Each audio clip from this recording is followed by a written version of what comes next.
The guests were smiling, phones out, waiting for me to walk down the aisle. My father held my arm. My heart was racing, but not from nerves. Because tucked inside my bouquet was a flash drive that would destroy the man waiting for me at that altar. You see, he thought today was our wedding day. But for me? It was Judgment Day. If you've ever trusted someone so deeply that their betrayal shattered every piece of who you are, then stay right here. Because this isn't just a story about heartbreak, it's about taking back power. Hit that like button, subscribe, and get ready for one of the most savage wedding day revenges you'll ever hear. My name's Isla, and for most of my 20s, I believed in the kind of love you only see in movies. The kind that makes you believe everything else, career, friends, self-respect, can wait, because he's the one. That he was Ethan Parker, the man who would one day teach me that love can look a lot like manipulation when you're blinded by trust. We met at a friend's engagement party. He had that charm that feels practiced but still disarming, the kind that makes you laugh even when you don't know why. He was tall, clean-cut, confident, with that smirk that said, "I know I'm good at this." And I was flattered. No, enchanted. He worked in finance, said he loved stability and loyalty, two words that wrapped around me like a promise. At first, everything felt effortless. He opened doors, remembered details, sent flowers on random Tuesdays. He'd text me good morning and good night, every single day, for 2 years. And every time he said, "You're my forever, Isla," I believed him. When he proposed, it was like something out of a dream. A rooftop dinner in New York, fairy lights, our song playing in the background. He got down on one knee, and I swear, the world blurred out around us. I said yes through tears, completely unaware that this moment, the happiest of my life, was also the biggest setup of his lie. Everything after that was a whirlwind. Wedding planning. Venue visits. Dress fittings. Every part of me wanted it to be perfect. My best friend Riley, my maid of honor, used to joke. "You're planning a fairy tale, Isla. Just make sure you're marrying a prince, not a frog in disguise." I'd laugh, but sometimes, her words stuck. Because Ethan was different when it came to control. Little things.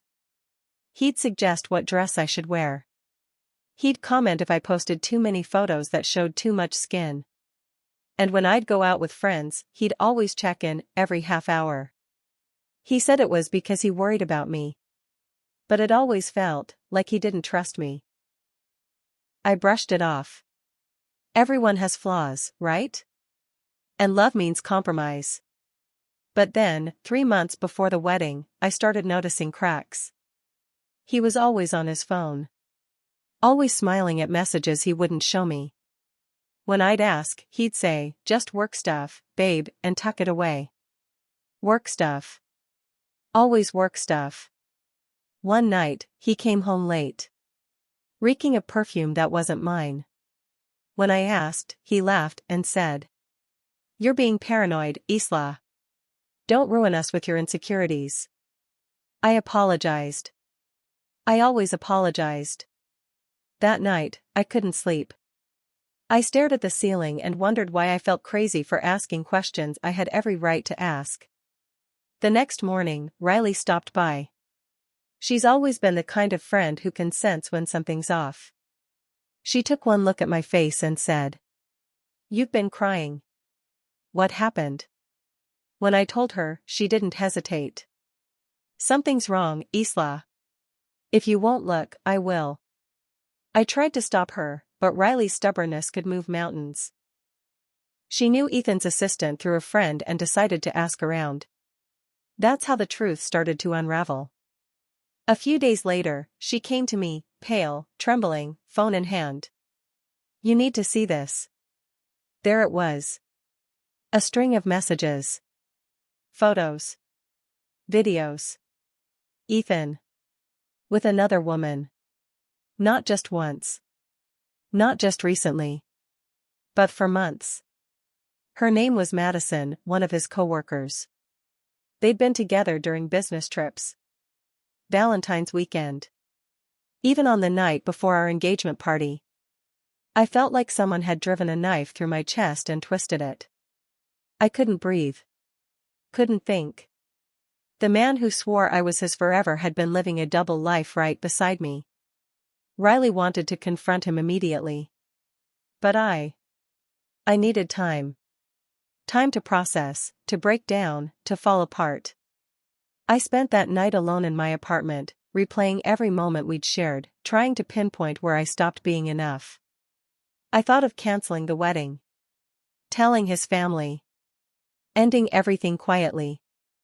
But then, something snapped.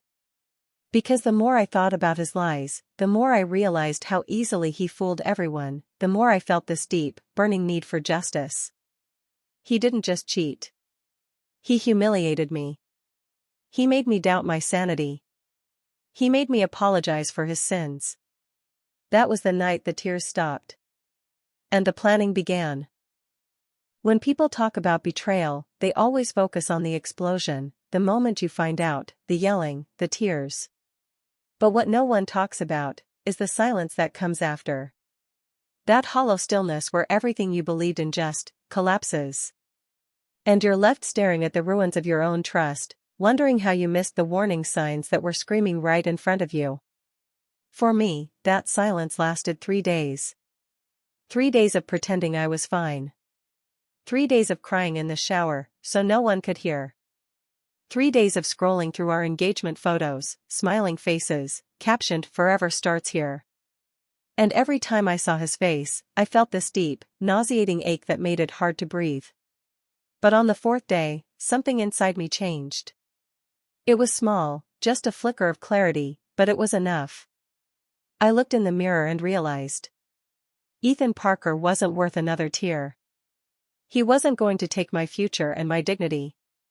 If he wanted to lie, to cheat, to humiliate me behind my back, then I'd make sure his lies caught up to him in front of everyone. And what better day to do it than our wedding day? The first thing I did was call Riley. She picked up on the first ring. "Please tell me you're not forgiving him." I smiled, not with softness, but with a quiet, dangerous calm. "No, Riley. I'm going to marry him." There was silence on the line. Then, "What?" "I'm going to marry him, and make sure he remembers it for the rest of his life." That's when I told her everything. The plan. The timing. The execution. And instead of trying to talk me out of it, Riley leaned in. "All right then, future Mrs. Chaos. Let's make it perfect." Ethan had no idea. If anything, he seemed relieved that I wasn't angry. I played my part flawlessly, smiles, soft laughs, gentle forgiveness. I even told him I'd overreacted and that wedding stress had gotten to me. He kissed my forehead and said, "That's my girl. I knew you'd come around." The audacity of that man still makes my skin crawl. He thought he'd manipulated me back into his little illusion, when really, I was turning his fairy tale into a nightmare.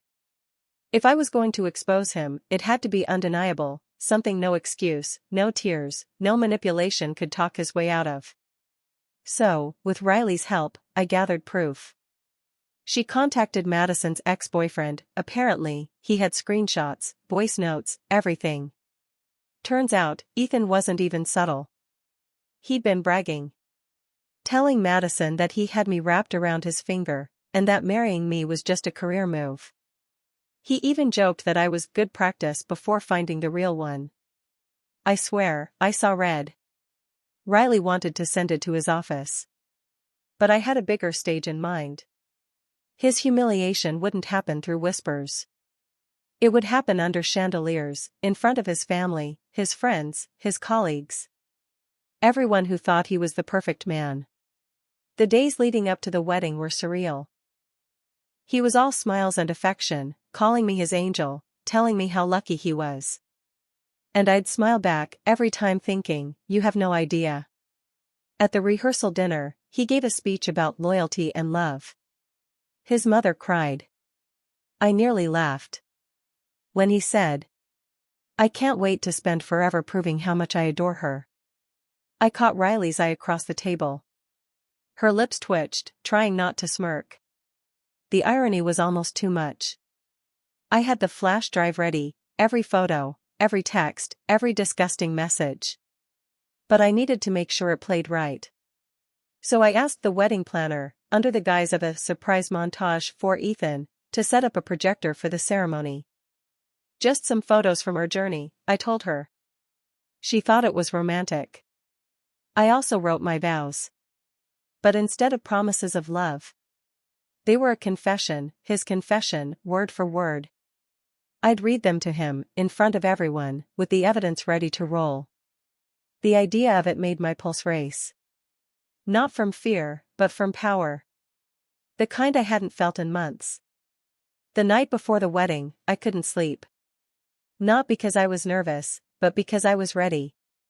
I sat by the window, looking out at the city lights. There was a strange calmness in me, like the quiet before a storm. I thought about everything I'd lost, everything I'd learned, and what tomorrow would mean. It wasn't about revenge anymore. It was about closure. About reclaiming the part of me he tried to break. If he wanted to play games, fine, I was about to show him what it felt like to lose control. My phone buzzed. A message from Ethan. Can't wait to see you walk down the aisle tomorrow. Love you always, my soon-to-be wife Red Heart. I stared at it for a long time, then typed back. You won't forget it. And I meant it. When the day finally arrived, the air felt different. The sky was clear, the venue stunning, white roses, crystal chandeliers, a string quartet. It looked like something out of a magazine. But beneath the beauty was tension, invisible, electric, mine. As I sat in the bridal suite, makeup artists fluttering around me, I looked at myself in the mirror. My reflection was calm, composed, radiant, even. But my eyes. They weren't the eyes of a bride. They were the eyes of someone walking into battle. Riley walked in, holding my bouquet, elegant white roses. Hidden inside was the flash drive. You ready? She asked. I took the bouquet, my hand steady. Let's ruin his fairy tale. We shared a look, a silent pact between two women who'd had enough of lies. Outside, the guests were gathering. Laughter, chatter, music, the sound of celebration. But for me, every note was a countdown. To truth. To exposure. To freedom. When the wedding planner peeked in and said, "It's time," I stood up, smoothed my dress, and smiled. The calm was over. The storm was here. The music began to play. Soft. Romantic. Timeless. The kind of melody people imagine when they picture forever.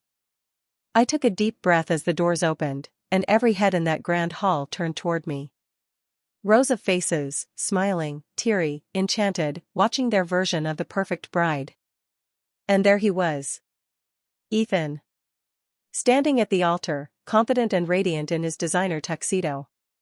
The man I thought I'd spend my life with. And the man who was about to lose everything. My father took my arm and whispered, "You look beautiful, sweetheart." "Thank you, Dad," I said softly, forcing a smile.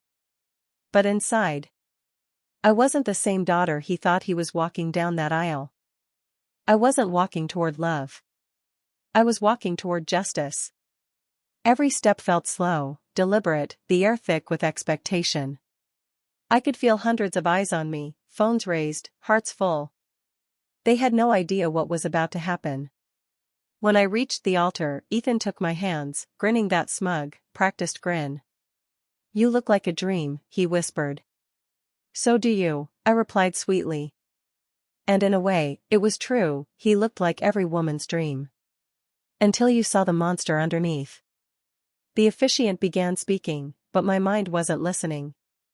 Every word felt like a faint echo in the background as I focused on what was coming next. The vows. My cue. The officiant smiled at Ethan. "Ethan, would you like to say your vows first?" He nodded, eyes glistening with fake sincerity. And then he started, words I'd once dreamed of hearing. "Isla, from the moment I met you, I knew you were the one. You brought joy, laughter, and light into my life. I promise to love you, to cherish you, and to be faithful. That word. Faithful. It sliced through me like a blade. I had to bite my lip to keep from laughing. When he finished, the crowd sighed, genuinely moved. His mother dabbed her eyes with a tissue. It would have been a perfect moment. If only it wasn't all a lie. Then the officiant turned to me. And now, Isla, your vows. I took a deep breath and smiled, the kind of smile that hides fire. Thank you. I actually have something special prepared for today. Something honest. A few guests chuckled, thinking it was a cute comment. But the way Ethan's eyes flickered, just slightly, told me he felt something wasn't right. Ethan, I began, my voice steady, you've always told me love is built on trust, on truth. You said loyalty was everything. That you'd never betray me. He nodded, still smiling, but his grip on my hands tightened. Hard. You told me I was your forever, I continued, and I believed you. Completely. But what I didn't know was that forever had an expiration date. One you decided months ago. A quiet ripple passed through the guests, confused glances, murmurs. See, I said, turning slightly toward the crowd, Ethan isn't just the man of my dreams. He's also a man of many secrets. And I think, as we're all here to celebrate our union, it's only fair everyone knows exactly what kind of union this is. I reached into my bouquet, slipped out the tiny silver flash drive, and held it up. So, let's take a look at our journey together. Behind us, the screen flickered to life. At first, it showed what everyone expected, a slideshow of our photos, dates, vacations, smiling faces. Then, the images changed. The first photo was Ethan at a hotel, with Madison. His arm around her, lips on her neck. The next slide, text messages. She has no idea. Can't wait for this to be over so we can have a real honeymoon. She's just a safety net. You're the one I actually want. Gasps filled the room. The officiant froze mid-step. Someone dropped a champagne glass. Ethan went pale. Isla, what the hell is this? I didn't flinch. Proof. You always said you loved honesty. So here it is. The slideshow kept playing, photos, screenshots, voice notes of his laughter with Madison. And then a short video clip. Ethan, shirtless, smirking at the camera. She thinks I'm at a work trip. God, she's so naive. The audience erupted, gasps, whispers, outrage. His mother buried her face in her hands. His father stood up, furious. Ethan lunged toward the laptop. Turn it off. Isla, stop this. But Riley was already there, standing by the AV table, arms crossed, guarding it like a hawk. Don't even try, she said. Ethan turned back to me, his face twisted with panic. We can talk about this privately, okay? Just stop this. I tilted my head. You wanted private when you were lying to me. But when you humiliate someone in secret, maybe the apology should be public too. His jaw clenched. You're insane. Maybe, I said softly, but at least I'm honest. The screen faded to black. The silence that followed was heavier than any sound. Dozens of eyes on him, disgust, disbelief, pity. He turned to the crowd, hands raised in weak defense. It's not what it looks like. It's exactly what it looks like, I cut in. Then, facing the guests, I said. Ladies and gentlemen, there will be no wedding today. The groom forgot to mention he's already committed to deception. A few gasps, a few snickers, a few phones raised, people were recording. And I didn't stop them. Let the world see. I placed the bouquet, now empty of its secret, on the altar. You see, Ethan, I said, my voice low but clear, I was going to spend my life loving you. But now, I'm going to spend it remembering that I didn't. And with that, I turned. Walked down that same aisle I'd just entered, head high, spine straight, heart finally free. Each step felt lighter, stronger, louder. Behind me, chaos erupted. Ethan shouting, guests whispering, someone crying. But I didn't look back. Not once. Outside, the sunlight hit my face, warm and steady, like it had been waiting for me all along. Riley ran out seconds later, breathless, eyes wide. That was legendary. I smiled, though it trembled at the edges. It was justice. We stood there, silent for a moment, the wind catching my veil, the laughter of distant guests fading into the hum of the city. And just like that, the fairy tale ended. Not with a kiss, but with the truth. A few weeks later, I found out Ethan had lost his job. Apparently, word of his performance spread fast, especially since several clients were at that wedding. Madison? She dumped him 2 days after the video went viral. He tried texting me once. Just once. You ruined my life. I stared at it for a long time, then replied. No, Ethan. You did. I never heard from him again. Sometimes, late at night, I still think about that day. About the look in his eyes when he realized I wasn't the naive girl he thought I was. And part of me wishes things had been different, that I'd never had to find out, never had to destroy what I once loved. But the truth is, betrayal changes you. It burns away your innocence, but it also forges your strength. And the person I became after that day? She's someone I'm finally proud of. Because I didn't just expose a cheater. I reclaimed my story.